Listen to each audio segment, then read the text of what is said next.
Alors aujourd'hui c'est Yom Kippour, jour de l'expiation, une des journées les plus solennelles pour les Juifs.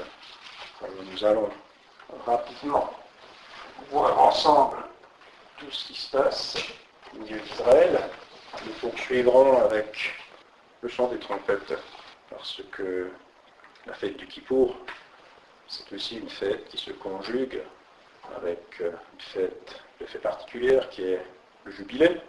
Et c'est à l'occasion du jubilé, le jour du Kippour, qu'on sonne du chauffard et qu'on annonce au peuple sa délivrance. Alors pour les Juifs, le Yom Kippour, c'est le jour de l'expiation, c'est le nom officiel de la célébration juive, également connu comme le jour du grand pardon. Ce jour, hautement solennel, l'un des plus solennels, sinon le plus solennel, le plus redoutable de tous, le plus redoutable des jours redoutables pour les Juifs, a lieu le 10e jour du mois de Tishri, dans le calendrier hébreu. La Bible appelle ce jour Yom HaKippurim. Le 10e jour du 7e mois, ce sera pour vous une sainte convocation et vous mortifierez vos âmes. Donc c'est un jour qui n'est pas à prendre à la légère, c'est un jour important pour les Juifs, le plus important, parce que c'est le jour où le grand prêtre présente le sacrifice d'expiation pour le peuple dans son entier.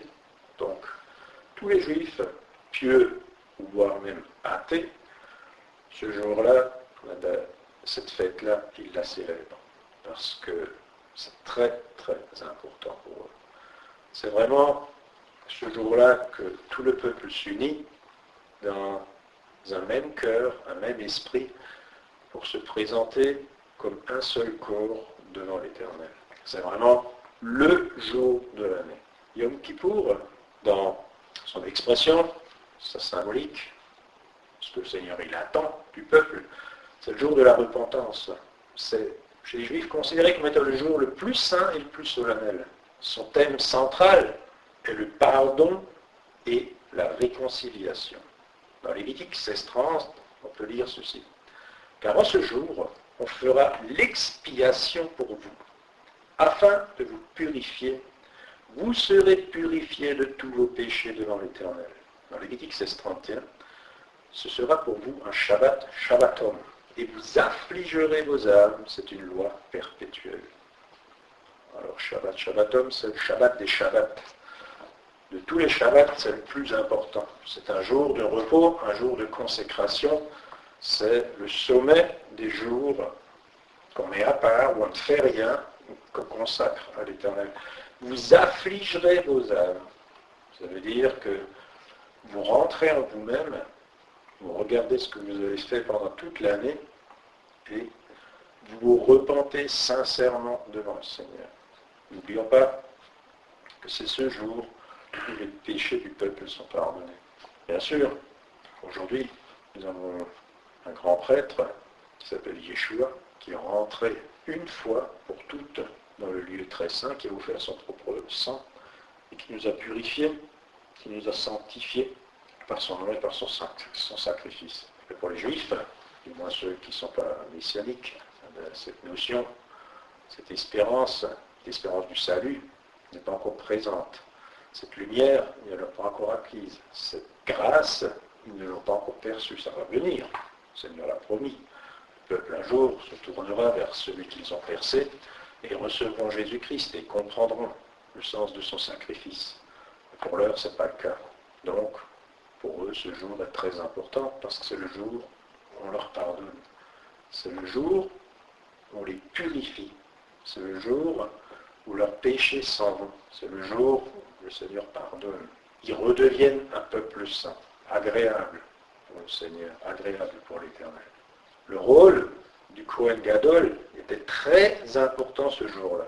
Ça, c'est le grand prêtre. Car c'était la seule fois de l'année où il pénétrait avec de l'encens dans le lieu très saint pour faire expiation pour les péchés du peuple. Je vous rappelle que l'encens, c'est les prières, c'est le symbole des prières du peuple. Prières qui s'élèvent vers l'Éternel et rentrent avec de l'encens, après avec le sang du taureau, le sang du bouc. Mais, comme le Seigneur veut un peuple affligé, qui rentre en lui-même, qui regarde en lui, et puis qui après se tourne vers le Seigneur en disant « J'ai péché, j'ai fait une faute, je me repens, je ne suis pas parfait, tu le sais Seigneur, et pardonne-moi. » C'est ça que le Seigneur il attend. C'est des cœurs bien disposés. Ça, c'est avoir un cœur bien disposé. Un cœur bien disposé, ça ne veut pas dire qu'on est joyeux, qu'on est heureux parce que tout va bien. Non, un cœur bien disposé, c'est un cœur qui est ouvert vers le Seigneur. C'est un cœur qui, lorsqu'il a fait une faute, lorsqu'il a fait une erreur, se repent sincèrement. Et c'est ça que le Seigneur attend. Il attend vraiment un peuple qui regarde en lui-même et qui exprime le sentiment qu'il a au fond de lui. D'ailleurs, c'est valable pour nous, les chrétiens aussi. On ne peut pas être des chrétiens superficiels. On ne peut pas... Chrétien, je vous rappelle que c'est être loin. On ne peut pas être loin par le Seigneur, c'est-à-dire avoir l'Esprit Saint en nous et ne pas avoir un cœur bien disposé. Ce n'est pas possible. On ne peut pas dire qu'on appartient à Christ, on ne peut pas dire qu'on fait un avec l'Éternel si on n'a pas à cœur d'être proche de lui, si on n'a pas à cœur de lui être agréable, si on ne l'aime pas, si on n'a pas de sentiment. Si le sentiment n'existe pas, si on n'est pas triste lorsqu'on fait une faute, si on n'est pas joyeux parce que l'Éternel nous secourt, si on n'est pas heureux d'être sauvé, si ces sentiments sont inexistants, on ne peut pas dire qu'on est des chrétiens, on ne peut pas dire qu'on est loin, on ne peut pas dire que l'Esprit de l'Éternel repose sur nous. Parce que comment voulez-vous que l'Esprit de l'Éternel repose sur nous si nous sommes absents, si nous sommes durs de cœur, si nous ne ressentons rien, si nous sommes un arbre sec? Ça n'a pas de sens, on ne portera pas de fruits. Comment voulez-vous que le Seigneur, qui est tout amour, vienne vers nous alors que nous ne ressentons rien, alors que nous avons une absence totale de sentiments? Ça ne peut pas fonctionner. On est chrétien, loin, machin, que si nous avons un cœur bien disposé. Ça, c'est un peu l'esprit de ce jour de Yom Kippour, jour du pardon, où le Seigneur exige. C'est une loi perpétuelle, il exige qu'on inflige son âme. Pour les Juifs, il demande ça, c'est une obligation, c'est une loi. Évidemment, aujourd'hui, le Seigneur, pour les chrétiens, pour les oints du temps de la fin, il ne va pas demander par une loi, il ne va pas exiger qu'on l'aime. Je vous rappelle que dans le Décalogue, ça commence comme ça, tu aimeras ton Dieu de toutes tes forces, de toute ton âme. C'est une loi. Le Seigneur veut, il exige que ce sentiment soit présent en nous.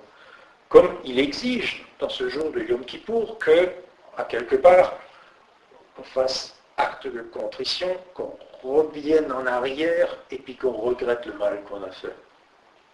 Mais c'est des choses qui ne peuvent pas se décréter. Il faut vraiment qu'on ait ça dans le cœur. Il faut vraiment qu'on aime le Seigneur. Et alors c'est quelque chose qui est naturel. Automatiquement, on le fait. Et puis ça sort tout seul. La Torah, les 5 livres que Moïse a écrits, n'ordonne pas de sonner du chauffard pendant le jour du Kippour, à l'exception de l'année du Jubilé. Mais depuis le Moyen-Âge, chez les Juifs, c'est devenu une coutume de sonner du chauffard pour annoncer la fin du jeûne. Parce qu'eux, ils jeûnent. Bien que la loi ne demande pas de jeûner, demande d'avoir un cœur affligé. Bien sûr, énormément de religieux rajoutent des couches comme ça, successives à la loi orale, le Talmud, toutes ces choses-là. Les traditions font que la parole originelle est enrobée de religiosité. Et on en met toujours plus, et toujours plus, et toujours plus. Il faut faire ci, il faut faire ça. Le Shabbat, on n'a pas le droit de faire ci. Le Shabbat, on n'a pas le droit de faire ça. Yom Kippour, il faut avoir une âme affligée. Mais ça ne suffit pas. On va rajouter le jeûne, on va rajouter ci, on va rajouter ça. Bon, là, on rentre dans le légalisme pur. On rentre dans vraiment ce que le Seigneur a horreur. C'est-à-dire, on fait des choses parce qu'on est obligé de le faire. On fait pénitence. Comme chez les catholiques, lorsqu'on va se confesser, après il y a des pénitences. Il faut qu'on dise tant et tant, je vous salue Marie, il faut qu'on fasse tant et tant de notre Père. Voilà, pour être pardonné, il faut faire quelque chose. Pour être agréable à Dieu, il faut qu'on accomplisse un geste, il faut qu'on fasse quelque chose pour ça. Alors que l'Éternel nous dit, au travers des évangiles, au travers de la vie de Jésus, que c'est par grâce que nous sommes sauvés. Ce n'est pas parce qu'on a fait quelque chose. C'est parce que l'Éternel a ce désir profond de nous pardonner si nous, dans notre cœur, on est disposé à demander ce pardon. Si on est triste de ce qu'on a fait, si on reconnaît au fond de nous-mêmes qu'on est des pécheurs, et bien le Seigneur n'attend que ça, c'est de nous pardonner. On n'a rien à faire. Il faut simplement qu'on soit sincère. Donc là, moi, je me détourne un petit peu pas un petit peu, même complètement des traditions juives. De toute façon, je ne me sens pas concerné par les choses du passé. Si aujourd'hui on fête le Yom Kippour, ce n'est pas pour satisfaire une tradition juive, mais c'est pour être agréable au Seigneur. Nous faisons ces fêtes-là pour honorer le nom du Dieu Sauveur, Yeshua. Et pas parce qu'on va sacrifier un bouc et puis que ce bouc va me sauver. Pas du tout. Mais ça nous rappelle le sacrifice du Sauveur. Ça nous rappelle qu'un jour, un grand prêtre est rentré, a traversé le lieu saint, est rentré dans le lieu très saint, et ce grand prêtre était revêtu de l'autorité de Melchisédek, c'est-à-dire l'autorité totale, absolue et complète et parfaite qu'on peut donner à un grand prêtre. Et ce grand prêtre, c'était Yeshua. Jésus a accompli, au travers de sa vie, une vie parfaite, l'œuvre qu'on attendait de lui. Il a épousé la parole de Dieu, il est devenu parole faite chair. Ce faisant, il est devenu un être parfait. Et cet être parfait s'est présenté comme étant ce sacrificateur qui intercède pour nous. Et il offre un sacrifice parfait dans le sens où il se sacrifie lui-même. Yeshua donne son propre sang. Lui, le prêtre parfait, lui, le sacrificateur parfait, donne son propre sang. Et ça, c'est un sang qui efface tous les autres sacrifices. Et ça, c'est aussi une projection du passé, comme la fête de Pâques, comme toutes les fêtes, d'ailleurs, elles se projettent dans la vie de Christ. Christ, qui est l'expression de la loi, il a accompli toutes ces choses-là dans sa personne. Donc, quand moi je fête Yom Kippour, je célèbre et j'honore la mémoire de Yeshua. Non pas Yeshua comme sacrifice, pas Yeshua comme agneau immolé, comme on le fait à Pâques, mais comme Yeshua, le grand prêtre. Le grand prêtre qui a le droit de rentrer dans le lieu très saint et qui peut le faire tous les jours parce que lui, il est parfait. Le grand prêtre qui rentrait dans le lieu très saint ne pouvait le faire qu'une seule journée dans l'année. C'était ce jour-là parce que l'Éternel avait ordonné. Et pour pouvoir le faire, il y avait une longue préparation. Il fallait qu'il sacrifie un taureau, il fallait qu'il se purifie, il fallait qu'il rentre dans le mikvé, c'est-à-dire qu'il fasse des bains rituels, etc. Jésus n'avait pas besoin de faire ça parce qu'il n'était pas pécheur. Il n'avait pas besoin de se laver des péchés, il n'avait pas besoin de tuer un animal pour se couvrir du sang de cet animal parce qu'il n'avait jamais péché. Donc l'ouverture du lieu très saint lui était ouverte. Et je dirais même plus, le caporet, c'est-à-dire le couvercle qui est sur l'arche, il pouvait s'asseoir dessus parce qu'en même temps, c'est un trône. C'est le lieu où est présent l'Éternel. Comme il a épousé la parole, qu'il est devenu la parole faite chair, il est le Fils de Dieu, il est Dieu fait homme. Il a légitimement le droit de s'asseoir et de trôner dans le lieu très saint. Et ça, c'est une chose qu'il fera quand tout son peuple sera racheté. C'est-à-dire quand le dernier des appelés, parmi les nations ou parmi les Juifs, sera rentré dans la famille divine, là, il s'assiera sur le trône. Mais en attendant, il joue son rôle jusqu'au bout en bon berger, il ramène tout son troupeau un à un dans la bergerie. Et là, il présente son sang, il se présente comme sacrificateur pour justifier les pécheurs. C'est ça, l'image, le sens profond du Yom Kippour.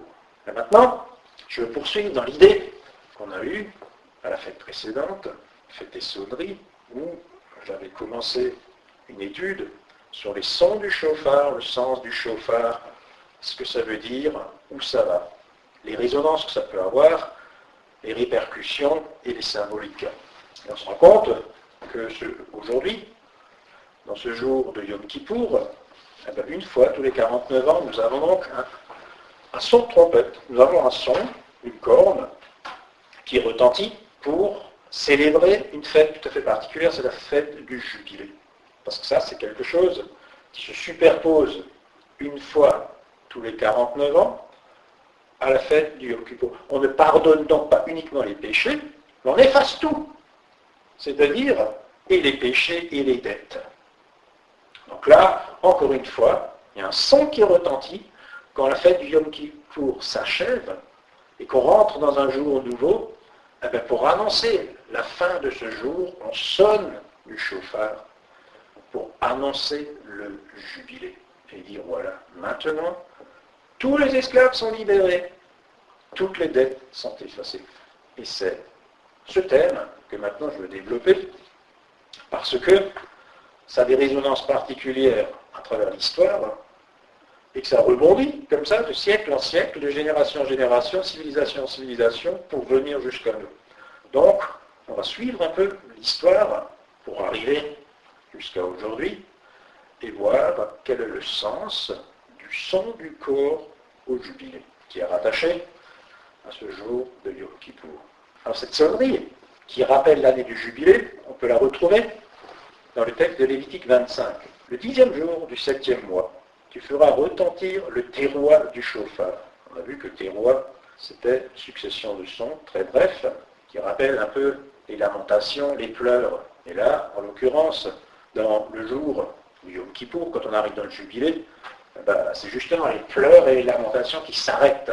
C'est vraiment, le jour s'achève, on fait sonner le corps au son du terroir pour dire, voilà, séchez vos larmes maintenant. Vous les esclaves, vous n'avez plus besoin d'être affligés. Vous qui êtes endettés, qui êtes chargés, et puis qui avez tellement de peine, aujourd'hui vous êtes libérés de cette dette. Séchez vos larmes, séchez vos pleurs, mon peuple, parce qu'aujourd'hui, moi, l'Éternel, je vous affranchis. Alors, le 10e jour du 7e mois, tu feras retentir le terroir du chauffard. Le jour des expiations, vous sonnerez du chauffard dans tout votre pays. La 50e année sera pour vous le jubilé, le Yobel. Dans cette année de jubilé, chacun de vous retournera dans sa propriété. Quand tout bien retournait à son propriétaire, où chacun retournait dans son héritage et que les esclaves étaient libérés, c'est une allusion, c'est une idée aussi de ce qui se passe aujourd'hui, de ce qui se passe dans notre génération, où le Seigneur a ramené son peuple dans son héritage quand il l'a ramené en Israël. N'oublions pas que ce peuple a été dispersé pendant 2000 ans pratiquement, et puis qu'aujourd'hui, il retrouve son héritage. Il récupère ce que l'Éternel lui a donné en partage. Donc à quelque part, on peut dire que cette nation a eu son grand jubilé. Que cette nation, un jour, a répondu au son du chauffard qui lui disait « Toi, mon peuple, je te restitue dans ta patrie. Tu as été un étranger au milieu des nations, tu as été considéré comme un esclave, tu as été considéré comme rien.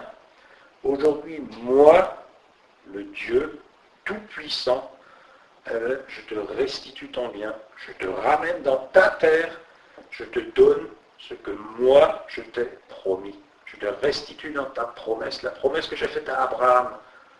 Aujourd'hui, je te la donne. Cette promesse t'appartient.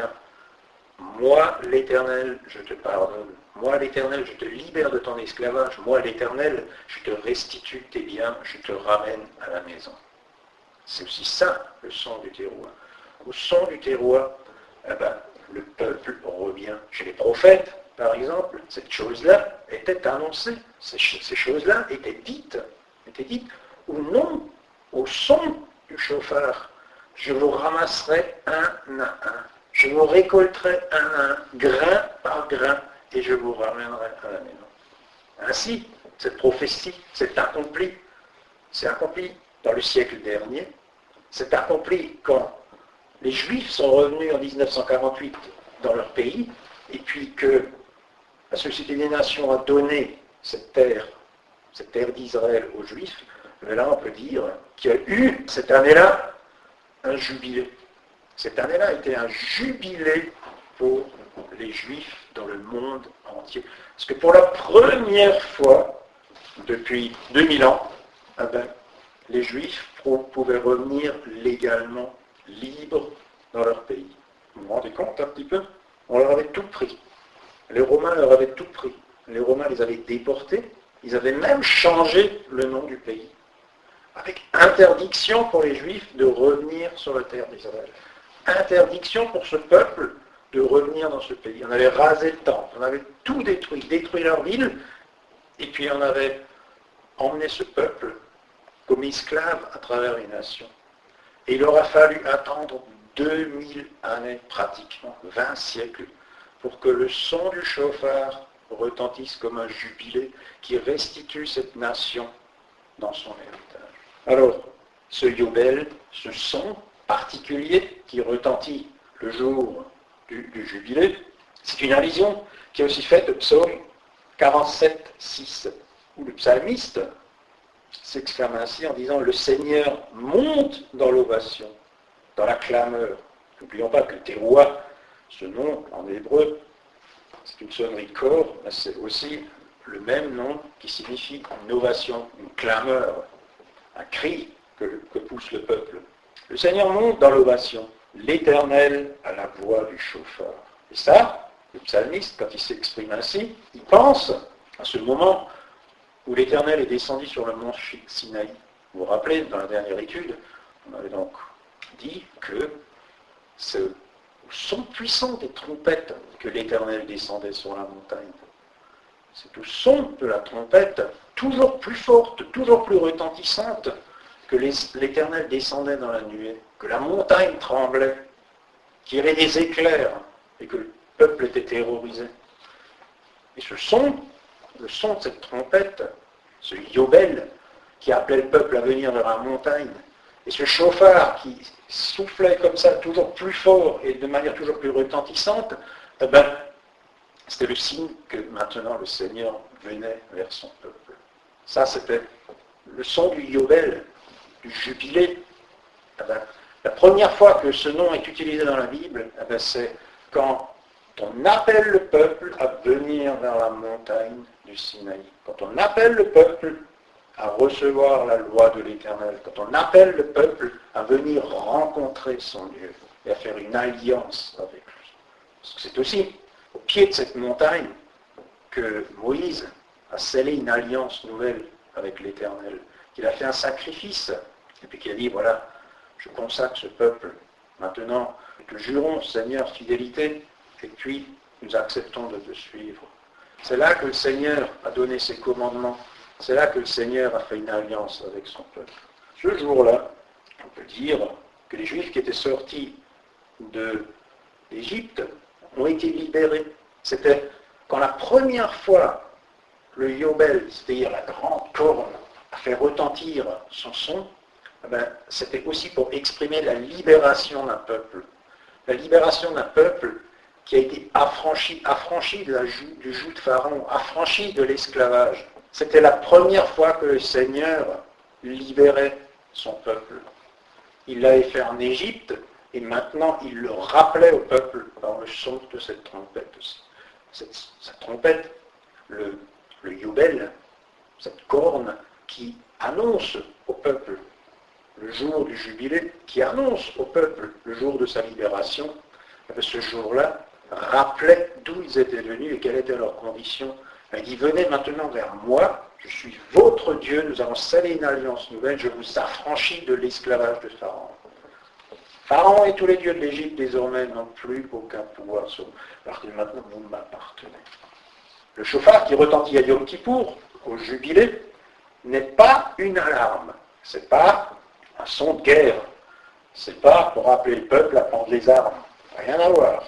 Le choix du son du terroir rappelle le son brisé qui exprime les sanglots et la tristesse en rapport avec l'affliction de l'âme. Nous avons deux choses là-dedans. Nous avons le Yobel qui annonce la libération et nous avons le son du terroir qui rappelle à l'affliction. Ce sont deux choses totalement différentes. Une nous ramène dans notre condition de pécheur, esclave du péché, et l'autre nous amène à l'espérance de la libération, l'espérance de l'affranchissement. Donc, dans le son des trompettes, dans leur signification, il y a tout un enseignement. L'Éternel nous dit, apprenez à écouter la voix du chauffeur. On a vu avant que le psalmiste, il disait même que l'Éternel lui-même a la voix du chauffeur. C'est-à-dire, quand on entend le chauffeur, il ne faut pas simplement voir une simple corne de bélier, mais il faut se dire, derrière ce son, c'est l'Éternel qui nous appelle. C'est l'Éternel qui s'exprime. C'est la voix de Dieu qui devient audible et qui parle à son peuple. Selon le son, selon la corne qui est utilisée, l'Éternel exprime un sentiment particulier, exprime une volonté particulière. Ou alors il dit à son peuple, maintenant vous nous affligerez, ou alors il dit à son peuple, maintenant je te pardonne, tu es libéré. Alors le jubilé, il commençait immédiatement après Yom Kippour. C'est pour s'en souvenir qu'à l'issue d'une journée d'affliction, après ces instants particulièrement émouvants et solennels, que le chauffard retentit en terroir comme les derniers sanglots avant la consolation. À cet instant, il n'est plus question de Kippour, ni de Tchéloua, c'est-à-dire de retour à Dieu, ni d'affliction, mais de libération. La libération des esclaves, le renoncement aux dettes et le retour des terres à leurs premiers propriétaires. Ça, c'est l'esprit de ce qui se passe le jour du jubilé. Ça, c'est l'esprit de ce qui se passe quand retentit le chauffard pour dire maintenant les choses sont accomplies, maintenant les choses sont terminées. C'est-à-dire le jour d'affliction, le jour de repentance, finit par un dernier sanglot qui résonne au son du terroir. Nous avons donc ces notes brèves, et puis après ça le Seigneur vient et dit maintenant je vais te sécher tes larmes, maintenant tu es un homme libre. Tu rentres dans le Yobel, tu rentres dans le jubilé, tu rentres dans la libération. Et ça veut aussi dire que tu rentres dans la promesse de l'Éternel. C'est-à-dire, le Seigneur a fait une promesse un jour à Abraham. Il a dit, je ferai de toi un peuple nombreux, et à ce peuple nombreux, je donnerai toute cette terre que tu vois autour de toi. Ce sera l'héritage que tu leur lègueras. Parce que je te considère comme juste, ta descendance occupera cette terre. Nous allons maintenant voir comment le Seigneur projette dans le futur, pour ce peuple, le son du jubilé.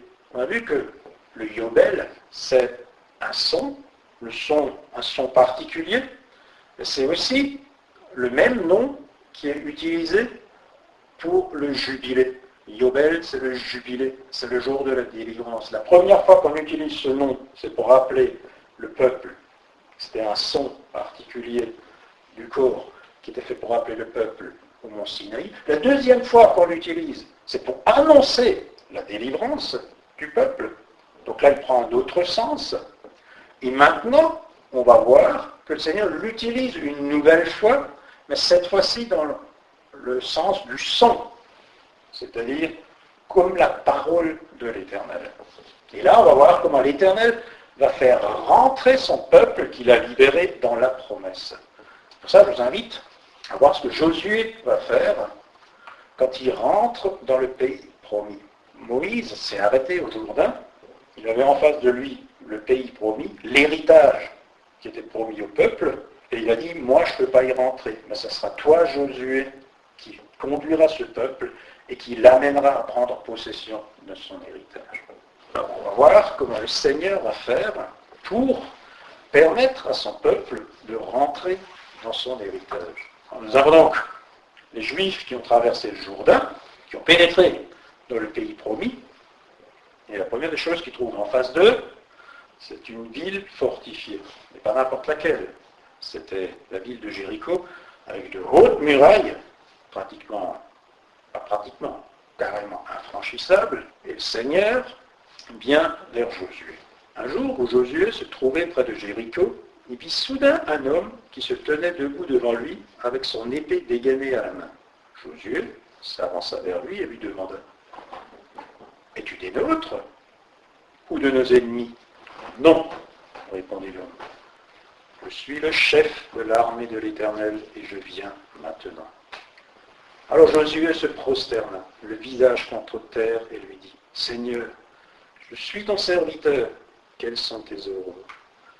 Le chef de l'armée de l'Éternel lui répondit, ôte tes sandales de tes pieds, car l'endroit où tu te tiens est un lieu saint. Et Josué obéit. Donc la première des choses qu'on peut voir, c'est que lorsque le peuple a traversé le Jourdain, qu'il est rentré dans le pays promis, qu'il est rentré dans son héritage, il se retrouve face à face avec l'Éternel. Il se retrouve face à face avec son Dieu, l'épée dégainée. Ça veut donc dire quoi? Ça veut dire prêt au combat. Mais là, en l'occurrence, c'était pas parce que le peuple s'était détourné de lui ou qu'il avait fait une faute, ce qui était sa grande spécialité, mais c'était parce qu'il allait combattre pour le peuple. L'épée était dégainée pour combattre à la place du peuple. Donc là, on peut carrément dire que la voix de l'Éternel résonne comme le chauffeur. L'Éternel s'exprime et dit, je vais combattre pour vous, c'est moi qui vais assurer votre délivrance, c'est moi qui vais assurer votre victoire, c'est moi qui vais libérer votre héritage. Le premier combat, la première bataille qui va avoir lieu dans le pays promis, qui va ouvrir les portes du pays promis, ce n'est pas le peuple qui va faire cette bataille, ce n'est pas le peuple qui va faire la guerre, ce n'est pas lui qui va engager le combat, mais c'est l'Éternel qui va engager le combat. La ville de Jéricho avait soigneusement fermé toutes ses portes et s'était barricadée derrière par peur des Israélites. Plus personne n'entrait ni ne sortait par ces portes. L'Éternel dit alors à Josué, regarde, je te livre Jéricho, son roi et tous ses guerriers pendant 6 jours. Toi et tous tes soldats, vous ferez chaque jour le tour de la ville, une fois par jour. 7 prêtres, portant chacun un corps, fait une corne de bélier, précéderont le coffre de l'Alliance. Le 7e jour, vous ferez 7 fois le tour de la ville, et les prêtres sonneront du corps. Là, en l'occurrence, la traduction en hébreu, ça ferait Yobel. Donc chaque fois que vous entendrez là en français corps, vous traduirez en vous-même par Yobel, c'est-à-dire le même mot que jubilé. C'est cette grande corne de bélier qu'on utilisait pour souffler, pour appeler le peuple, pour proclamer sa délivrance, pour proclamer un jour de joie. Nous avons donc ce Yobel qui maintenant précède le peuple et qui va faire le tour de la ville. Le 7e jour, vous ferez 7 fois le tour de la ville et les prêtres sonneront du cor, sonneront du Yobel. Quand le peuple les entendra produire avec leur Yobel un son prolongé, tout le monde poussera un grand cri et les remparts de la ville s'écrouleront sur place. Donc là, dans ce dernier verset, une particularité qu'il faut souligner, c'est quand le peuple les entendra produire avec leur corps, avec leur Yobel, les prêtres, un son prolongé, tout le monde poussera un grand cri, une grande clameur, c'est terreau. Donc là, on a les 2 sons du corps. Celui que l'Éternel prononce pour la délivrance du peuple, pour la libération du peuple, et comme en écho, le cri du peuple qui résonne en terroir, comme pendant les fêtes de l'Éternel, comme lorsque l'Éternel appelle le peuple à venir. Il y a donc une unité dans l'esprit, une unité dans l'expression. L'Éternel s'exprime comme un corps et le peuple lui répond comme un corps. Vous voyez, quand je dis corps, c'est la trompette, c'est la corne. Nous avons donc là un même langage. Ils sont sur la même longueur d'onde. Ils s'expriment de la même manière. Au travers des prêtres, c'est l'Éternel qui parle. C'est l'Éternel qui est en combat. C'est l'Éternel qui marche devant son peuple, l'épée dégainée, et qui s'adresse à ses ennemis en leur disant « Je me mets en ordre de bataille et j'avance vers vous. » Alors le peuple, l'Éternel, marchera devant eux, et puis, quand le dernier jour, on sonnera du corps, tout le monde poussera un grand cri et les remparts de la ville s'écrouleront sur place. Alors le peuple donnera l'assaut, chacun droit devant soi. Josué, fils de Nun, convoqua les prêtres et leur dit « Chargez le coffre de l'Alliance sur vos épaules, et que 7 d'entre vous prennent 7 corps faites de cornes de bélier, et marche devant le coffre de l'Éternel, c'est-à-dire l'arche de l'Alliance. Puis il dit au peuple, en avant, faites le tour de la ville et que les hommes armés précèdent le coffre de l'Éternel. Le peuple fit comme Josué l'avait ordonné. 7 prêtres, portant 7 corps, faits des corps de bélier, passèrent devant l'Éternel et se mirent à sonner de leurs instruments, tandis que le coffre de l'Alliance suivait. Les hommes armés les précédaient. Une arrière-garde suivait aussi le coffre. Ils marchaient au son du corps. Josué avait donné une consigne au peuple. Pas de cri, restez muets. Ne dites pas une parole, jusqu'au jour où je vous ordonnerai de pousser des cris. Le coffre de l'Éternel fit une fois le tour de la ville, puis tous rentrèrent au camp pour la nuit. Le lendemain, Josué se leva de bon matin, et les prêtres chargèrent le coffre de l'Éternel sur leurs épaules. 7 prêtres, portant 7 corps, faits de cornes de bélier, se remirent en route devant le coffre de l'Éternel en sonnant de leurs instruments. L'avant-garde les précédait et l'arrière-garde suivait le coffre de l'Éternel. Ils marchaient au son des corps. Ils refirent une fois le tour de la ville, ce jour-là, avant de regagner le camp. Ils firent ainsi pendant 6 jours. Le 7e jour, ils se levèrent dès l'aurore. Ils firent 7 fois le tour de la ville de la même manière. C'est le seul jour où ils en firent 7 fois le tour. La 7e fois, lorsque les prêtres sonnèrent du corps, Josué ordonna au peuple, poussez des cris, car l'Éternel vous livre la ville. La ville, avec tout ce qu'elle contient, sera vouée à l'Éternel. Seul Rahab, la prostituée, sera laissée en vie, avec tous ceux qui se trouveront dans sa maison, car elle a caché les hommes que nous avions envoyés. Mais attention, prenez bien garde à ce qui doit être voué à l'Éternel. Ne prenez rien de cela, sinon vous placeriez le camp d'Israël sous une sentence de destruction, et vous lui attireriez des malheurs. Tout l'argent et l'or, tous les objets de bronze et de fer seront consacrés à l'Éternel, et on les mettra dans son trésor. On sonna donc du corps, Yobel. Dès que le peuple l'entendit, il poussa un formidable cri, terror, et le rempart s'écroula sur place. Aussitôt, les Israélites s'élancèrent à l'assaut de la ville, chacun droit devant soi, et s'en emparèrent. Ils exterminèrent par l'épée, pour les vouer à l'Éternel, hommes, femmes, enfants et vieillards. Taureaux, moutons, ânes, tous ceux qui vivaient dans la ville. Alors donc là, les deux sons du corps, un qui est poussé par le peuple et un qui est poussé par l'Éternel, au travers des trompettes des prêtres, au travers de ces cornes de bélier, quand, unis dans la même voix, le peuple et l'Éternel ensemble s'expriment, et bien les murailles de la ville s'effondrent. Et là, Israël peut prendre possession de son héritage. L'Éternel a parlé, le peuple lui a répondu, et la promesse s'accomplit. Donc là, l'expression totale et complète de ce que peut être un jubilé. C'est-à-dire, l'Éternel parle, le peuple lui répond, et derrière, on prend ce qui nous appartient. On prend ce que l'Éternel nous donne. L'Éternel donne quelque chose en héritage. L'Éternel fait une promesse. Et cette promesse ne se partage pas.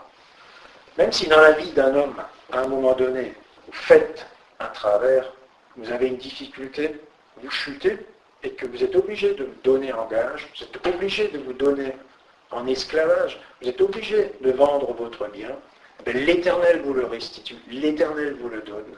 Pourquoi ? Parce qu'il ne veut pas que ce qui vous appartienne soit donné en partage à quelqu'un d'autre. Là, nous avions une terre, nous avions une promesse qui a été faite à Abraham, et aujourd'hui, on rentre dans cette promesse. Aujourd'hui, le Seigneur donne à son peuple ce qu'il lui a promis.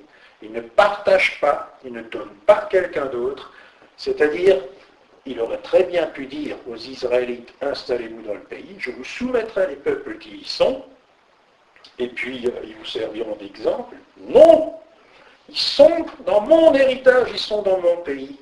Je ne partage pas avec eux, c'est votre terre, ça vous appartient, et aujourd'hui je vous le restitue. Aujourd'hui je vous le donne, c'est à vous, ça vous appartient. Et moi, l'Éternel, je vous donne ceci.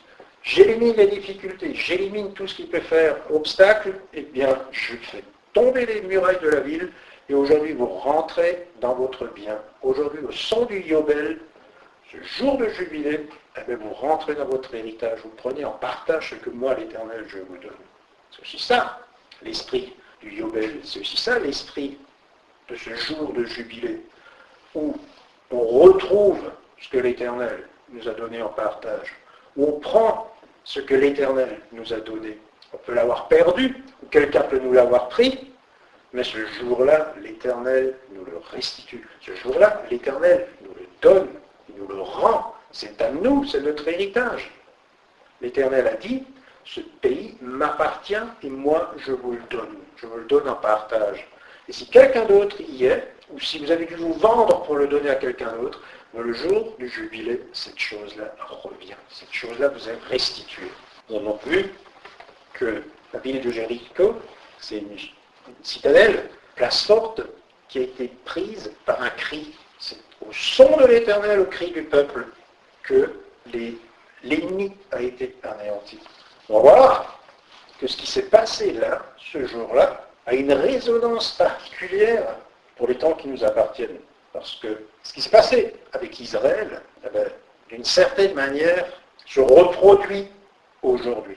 Nous avons la même problématique qui s'est posée en ce temps-là aux Juifs. C'est-à-dire que nous avons un héritage à prendre, nous avons une terre à conquérir, mais face à nous, il y a des citadelles, face à nous, il y a un ennemi, face à nous, il y a des murailles infranchissables. Et comment allons-nous faire pour nous emparer de cet héritage? Comment allons-nous faire pour entrer dans la promesse? Je me rappelle que le Seigneur a dit à ses disciples que s'ils croyaient en lui, s'ils se faisaient baptiser, ils seraient sauvés, et qu'ils régneraient aussi avec lui s'ils restaient fidèles, qu'ils hériteraient, qu'ils auront en héritage la terre entière, et que les uns administreraient une ville, que les autres administreraient 2 villes, et que d'autres en administreraient 10. Que le monde entier sera soumis au Seigneur, que le monde entier devra un jour accepter l'autorité de Christ qui régnera sur les nations avec une verge de fer. Nous avons donc une promesse qui, cette fois, n'est pas faite à Abraham, mais qui est faite à tous ceux qui ont accepté Yeshua dans leur vie, à tous ceux qui se sont fait baptiser, qui portent son nom. Ceux-là sont appelés à régner, ceux-là sont appelés à porter la couronne et d'être avec Jésus, administrateur des biens de l'Éternel et gouverneur sur la terre entière. Un jour ou l'autre, nous serons appelés à venir avec le Seigneur sur cette terre pour y régner et pour faire régner l'ordre selon l'administration du Seigneur, faire régner la paix selon la volonté de Dieu. Nous allons maintenant voir comment le Seigneur il veut organiser ça. Comment est-ce que le Seigneur il a prévu de faire cette chose-là aujourd'hui de notre temps. Pour comprendre ce qui se passe aujourd'hui, il faut faire un petit retour en arrière dans la loi de l'Éternel. Quand le Seigneur a instauré la règle du jubilé, il a dit, ben voilà, je vais libérer les esclaves. Si vous avez vendu une terre, cette terre va vous être restituée. Si vous avez vendu une maison, eh bien, cette maison va vous être restituée. Et il y avait comme ça toute une liste de choses que le Seigneur avait instaurées pour dire, ben voilà, le jour du jubilé, tout ce qui va se passer, comment les choses doivent se passer ce jour-là. Ces choses-là sont énumérées dans Lévitique 25. Et dans Lévitique 25, au verset 29, on peut lire ceci. Si un homme vend une maison d'habitation dans une ville entourée de murs, il aura le droit de rachat jusqu'à l'accomplissement d'une année depuis la vente. Son droit de rachat durera 1 an. Donc, c'est-à-dire, si vous avez une ville fortifiée à quelque part, et que quelqu'un vend une maison à quelqu'un d'autre, eh bien, pendant une année complète, il peut, s'il reçoit de l'argent ou s'il arrive à payer sa dette, à récupérer son bien. Mais si cette année est écoulée, il perd définitivement son bien. Et c'est tout à fait particulier aux villes qui sont des villes fortifiées. Mais si cette maison est située dans une ville entourée de murs, et si elle n'est pas rachetée avant l'accomplissement d'une année entière, elle restera à perpétuité à l'acquéreur et à ses descendants. Il n'en sortira point au jubilé. Mais si cette maison située dans une ville entourée de murs n'est pas rachetée, c'est fini, c'est terminé. Même le jour du jubilé, tu ne pourras plus la récupérer. Par contre, les maisons des villages non entourés de murs seront considérées comme des fonds de terre. Elles pourront être rachetées et l'acquéreur en sortira au jubilé. On peut dire, c'est très bien, hein, c'est valable pour Israël, c'est valable pour les Hébreux. Je ne vois pas très bien en quoi ce passage nous concerne. Eh bien, si, ça nous concerne. Ça nous concerne parce que dans la pensée de l'Éternel, les villes du monde, les villes qui sont en dehors d'Israël, les villes des nations sont considérées comme des citadelles. C'est ainsi que le comprend le prophète. Et c'est aussi comme ça que Sophonie, un prophète, s'exprime au nom de l'Éternel. Dans Sophonie 1,14, on peut lire ça. Le grand jour de l'Éternel est proche. Il est proche, il arrive en toute hâte. Le jour de l'Éternel fait entendre sa voix, et le héros pousse des cris amers. Ce jour est un jour de fureur, un jour de détresse et d'angoisse, un jour de ravage et de destruction, un jour de ténèbres et d'obscurité, un jour de nuée et de brouillard. C'est un jour de chauffard et d'ovation, Kéroua, contre les villes fortes et les tours élevées. Je mettrai les hommes dans la détresse, ils marcheront comme des aveugles. Parce qu'ils ont péché contre l'Éternel, je répandrai leur sang comme la poussière, et leur chair comme de l'ordure. Ni leur argent, ni leur or ne pourront les délivrer. Au jour de la fureur de l'Éternel, par le feu de sa jalousie, tout le pays sera consumé, car il détruira soudain tous les habitants du pays. Rentrez en vous-même, examinez-vous, nation sans pudeur, avant que les décrets s'exécutent et que ce jour passe comme la balle, avant que la colère ardente de l'Éternel fonde sur vous, avant que le jour de la colère de l'Éternel fonde sur vous. Cherchez l'Éternel, vous tous humbles du pays qui pratiquez ses ordonnances. Recherchez la justice, recherchez l'humilité.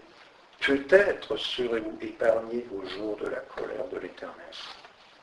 Le jour de la colère de l'Éternel, le jour de l'Éternel, c'est le dernier jour avant que soit établi sur terre le royaume de Dieu. Il y a un jour de jugement qui appartient que au Seigneur. C'est le jour que l'Éternel s'est choisi pour juger les nations. C'est un jour terrible, un jour de pleurs, un jour de deuil. C'est un jour de fureur. C'est un jour de feu, parce que la terre sera consumée. Et là, l'Éternel nous dit que ce sera un jour de chauffard et d'ovation. Ce qui nous rappelle ce qui s'est passé à Jéricho. Qu'est-ce qui s'est passé à Jéricho? À Jéricho, c'est la porte d'entrée de tout un peuple. C'est le jour où le peuple a pris possession de son héritage. Jéricho, c'est la ville qui ouvrait la voie au peuple d'Israël pour rentrer dans la promesse de Dieu. Nous avons vu que le Seigneur agit d'une certaine manière, c'est-à-dire au son du Yobel, au son de la corne du bélier, et quand unis avec la clameur du peuple, ces deux sons se font entendre, eh bien, les murailles s'effondrent et le peuple peut rentrer dans le pays. Pour là, dans le jour de colère de l'Éternel, dans le jour du jugement de l'Éternel, on nous dit que ce sera un jour de chauffard et d'ovation. Ça veut donc dire que le Seigneur rentre en guerre avec son peuple, que le Seigneur va prendre possession de toute la terre. Cette fois-ci, il ne s'agit pas d'Israël. Cette fois-ci, il s'agit de la terre entière. Il s'agit du monde en entier. Et le Seigneur, il regarde les villes du monde entier comme des villes fortes, des tours élevées. Il considère ça comme des citadelles. Il considère ça comme des villes qui sont prises dans une enceinte, qui sont protégées par des murs. Or, les villes qui sont protégées par des murs ne sont pas concernées par ce qui se passe le jour du jubilé. Autrement dit, les nations sont protégées derrière leurs murs des lois de l'Éternel. Les nations ne sont pas légitimement comme un héritage pour le peuple de Dieu. Parce que ces villes protégées par des enceintes appartiennent à leurs propriétaires, appartiennent à ceux qui les ont bâties, appartiennent à ceux qui les ont fondées. Pourquoi? Parce que justement, c'est des citadelles. La loi de l'Éternel dit que ces villes-là, on ne peut pas y toucher, même le jour du jugement. Mais, si ces murailles tombent, mais si ces murs d'enceinte et ces citadelles s'effondrent, à partir de ce moment-là, il en va tout autrement. À partir du moment où ces murs ont disparu, c'est considéré comme un fond de terre. C'est comme si c'était de la campagne. C'est comme si c'était un simple pré. À partir de ce moment-là, le peuple de Dieu peut réclamer son héritage. Et n'oublions pas que nous, les enfants de Dieu, sommes appelés à hériter du monde entier. Donc qu'est-ce qu'il va faire le Seigneur? Eh bien, le Seigneur va transformer en fond de terre le monde entier, afin que nous puissions le pénétrer comme étant notre... Nous pourrions rentrer là-dedans comme étant notre héritage et réclamer ceci comme étant notre bien. L'Éternel va rentrer en combat. L'Éternel va lever son armée et va abattre les citadelles et les murailles du monde entier. Comment est-ce qu'il va faire ça? Est-ce qu'il y a un autre passage, à quelque part dans la Bible, qui parle de ça? Ou est-ce que c'est uniquement Sophonie qui s'exprime ainsi? On se rend compte, quand Dieu a créé le monde, dans la Genèse, on peut lire qu'il l'a créé en 6 jours et qu'il s'est reposé le 7e jour. Le 7e jour est un Shabbat. Le 7e jour est un jour de repos. Il est de tradition de dire que toute chose a été faite en 6000 ans et que le 7e millénaire, c'est le jour du Shabbat, c'est le jour de l'Éternel, c'est le jour du repos du Seigneur. Le millénium, c'est 1000 ans où règne Yeshua, où la paix règne sur terre, où la terre connaît son repos. Eh bien, c'est le Shabbat de l'Éternel. C'est les 1000 ans que l'Éternel a choisi pour régner sur terre. Mais avant de rentrer dans ce millénium, avant de rentrer dans ce Shabbat Shabbaton, avant de rentrer dans ce Shabbat des Shabbats, qu'on retrouve dans le Yom Kippour, eh ben, il y a un processus qui se met en place et qui suit la même logique, qui suit le même processus qui s'était mis en place dans la parole de Dieu. C'est-à-dire, le Seigneur a choisi une certaine procédure. On a vu qu'au son des trompettes, le peuple était pardonné, qu'au son des trompettes, quand le terroir retentit le jour de Yom Kippour, eh ben, les biens sont restitués à leurs légitimes propriétaires. Eh bien, la même chose, cette même logique va se faire à l'échelle de la planète entière. Nous sommes appelés un jour à régner. Nous sommes appelés à régner parce que nous sommes légitimement en droit de porter la couronne. Nous sommes légitimement en droit de prendre possession de ce monde. N'oublions pas que le diable nous a ravis cette couronne. Que dans le jardin d'Éden, eh bien, le diable a corrompu les fils de Dieu, et ce faisant, il leur a pris leur autorité, et à partir de ce moment-là, il a gouverné sur terre, et il a corrompu les enfants de Dieu, et il a corrompu le monde entier. Il s'est bâti une civilisation. Cette civilisation s'est construite sur des villes qui ont prospéré, qui sont diffusées sur le monde entier, et qui aujourd'hui sont partout dans le monde, se développent, sont riches, et l'Éternel considère ces villes comme étant des citadelles. Et si nous voulons un jour prendre possession de ce qui nous appartient, c'est-à-dire prendre possession de la terre, il va falloir abattre ces citadelles et prendre possession de ces villes, afin qu'un jour, nous aussi, nous puissions régner sur terre et ravir à Satan ce qu'il nous a pris, c'est-à-dire la couronne.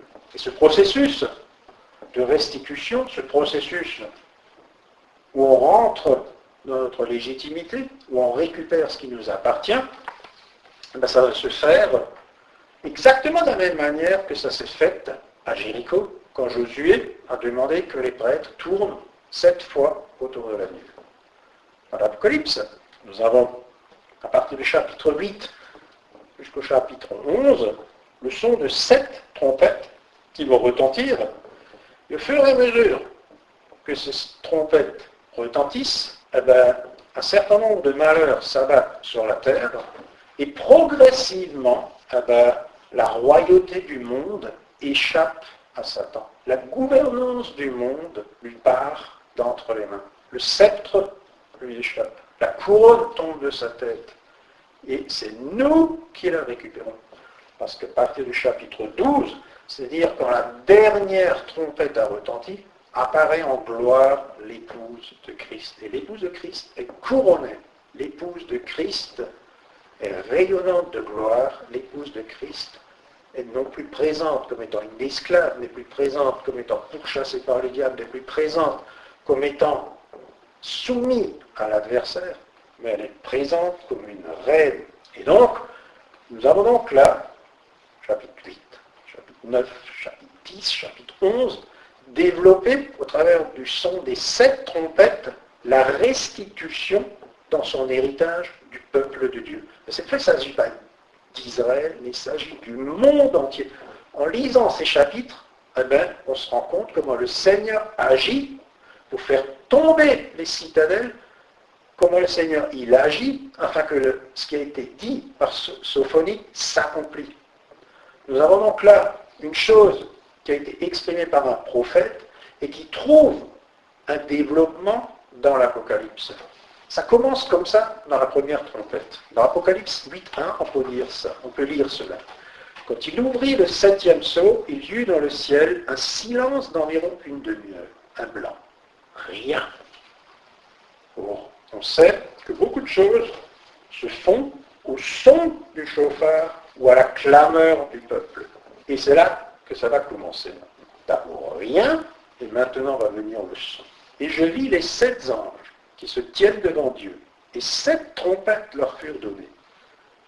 Et un autre ange vint, se tint sur l'autel, ayant un encensoir d'or. On lui donna beaucoup de parfums, afin qu'il les offrît avec les prières de tous les saints sur l'autel d'or qui est devant le trône. La fumée des parfums monta, avec les prières des saints, de la main de l'ange devant Dieu. Et l'ange prit l'encensoir, le remplit du feu de l'autel et le jeta sur la terre. Et il y eut des voix, des tonnerres, des éclairs et un tremblement de terre. Et les 7 anges qui avaient les 7 trompettes se préparèrent à en sonner. Donc là, on se rend compte que le Seigneur prépare le peuple, que le Seigneur prépare les anges, que le Seigneur prépare ses armées. Exactement comme le fit Josué de son temps pour prendre possession du pays promis, le Seigneur prépare ses anges et dit, vous, préparez vos trompettes. Préparez vos trompettes parce que maintenant on va aller au combat. Et la manière dont il le fait, c'est il prépare un grand encensoir qui représente les prières de tous les saints. Donc là, c'est une réponse à une clameur, une réponse à tout un peuple qui pendant des siècles, qui pendant des millénaires a élevé sa voix devant le Seigneur et qui a dit Maranatha, Seigneur, reviens. Seigneur, tu vois comment on est opprimé. Seigneur, tu vois comment on est affligé. Seigneur, tu vois comment on nous traite. Et le Seigneur, avec beaucoup de patience, il a supporté qu'on outrage ses enfants. Il a supporté qu'on persécute ses enfants. Et ça, il l'a permis pendant 2000 ans. Pendant 2000 ans, le Seigneur a patiemment attendu que tous ses enfants, petit à petit, rentrent dans la bergerie, rentrent dans les greniers du ciel. Et il a emmagasiné toutes ses prières. Il a emmagasiné toutes ses suppliques. Et maintenant, au terme des jours, quand le moment est venu, quand le moment du combat est venu, mais en une fois, il libère tout ça. En une fois, il libère toutes ses prières. En une fois, il libère ça en une clameur. En un tiroir, le peuple maintenant crie vers l'Éternel et l'Éternel l'entend. Et l'Éternel entend cette clameur et dit aux anges, préparez-vous au combat. Ça se fait exactement de la même manière que ça s'est fait sur le mont Sinaï. Il y a eu des voix, des tonnerres, des éclairs, un tremblement de terre. Ça, c'est le signe de la venue de l'Éternel. Ça s'est passé de la même manière au mont Sinaï. Quand l'Éternel est venu vers son peuple, quand l'Éternel est descendu vers son peuple sur le mont Sinaï, il y a eu des voix, il y a eu des tonnerres, il y a eu le son du chauffard, il y a eu des tremblements de terre et des éclairs. Ça, c'est le début, c'est le commencement. C'est comme ça que ça débute, que la libération commence. C'est comme ça que nous allons être restitués dans notre héritage. Et tout à la fin, c'est-à-dire une fois que toutes les trompettes ont retenti, au chapitre 11, verset 15, on peut lire ça. Le 7e ange sonna de la trompette. Et il y eut dans le ciel de fortes voix qui disaient « Le royaume du monde est remis à notre Seigneur et à son Christ, et il régnera au siècle des siècles. » Et les 24 vieillards qui étaient assis devant Dieu sur leur trône se prosternèrent sur leur face et ils adorèrent Dieu, en disant « Nous te rendons grâce, Seigneur Dieu Tout-Puissant, qui est, qui était, de ce que tu as saisi ta grande puissance et pris possession de ton règne. Les nations sont irritées, ta colère est venue, et le temps est venu de juger les morts, de récompenser tes serviteurs, les prophètes, les saints et ceux qui craignent ton nom, les petits et les grands, et de détruire ceux qui détruisent la terre. Et le temple de Dieu dans le ciel fut ouvert, et l'arche de son alliance apparut dans son temple. Et il y eut des éclairs, des bois, des tonnerres, un tremblement de terre et une forte grêle. Ça finit comme ça a commencé. C'est-à-dire, les 7 trompettes ont retenti. Et à la toute dernière trompette, on peut lire ceci, que le royaume du monde est remis à notre Seigneur et à son Christ. C'est-à-dire, quand toutes les trompettes précédentes ont fait leur office, ont accompli ce qu'elles devaient accomplir, quand la 7e trompe retentit, tout est accompli. Le royaume change de main, l'autorité change de main. À partir de maintenant, c'est Christ qui règne. L'héritage, la promesse de la royauté sur le monde revient à Christ et à ceux qui lui appartiennent. À partir de ce moment-là, les choses ont changé. Satan n'a plus aucun pouvoir, ni plus aucune autorité. C'est exactement comme avec Jéricho.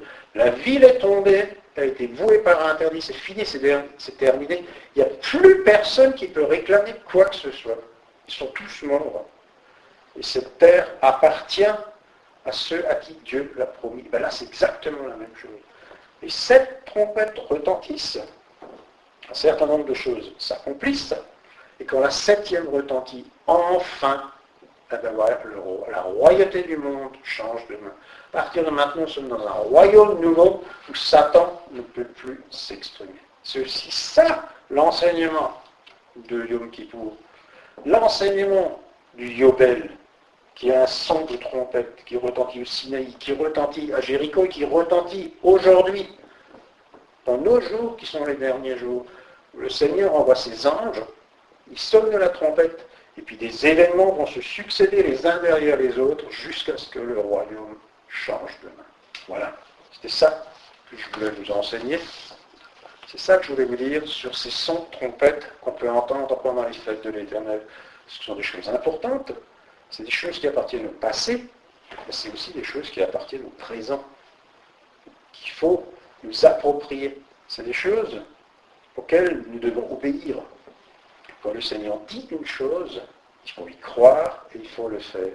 Si nous faisons ça, nous entrons dans sa parole, nous héritons de sa parole et nous hériterons de son royaume. Nous pouvons être sûrs et certains que ce qu'il a dit, il le fera. Et ces sons de trompette se feront entendre.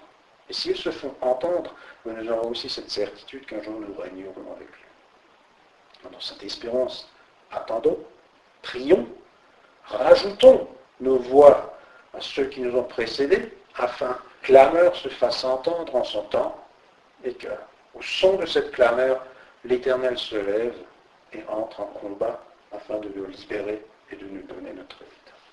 Seigneur Jésus, par ces paroles, je termine cette soirée. Puisses-tu maintenant, par ton esprit, arroser cette terre, afin que pousse dans leur cœur ta semence, la semence de ton verbe, dont tu accompagnes-les maintenant chacun dans leur demeure, et que ta paix repose sur eux. En ton nom, Yeshua. Amen.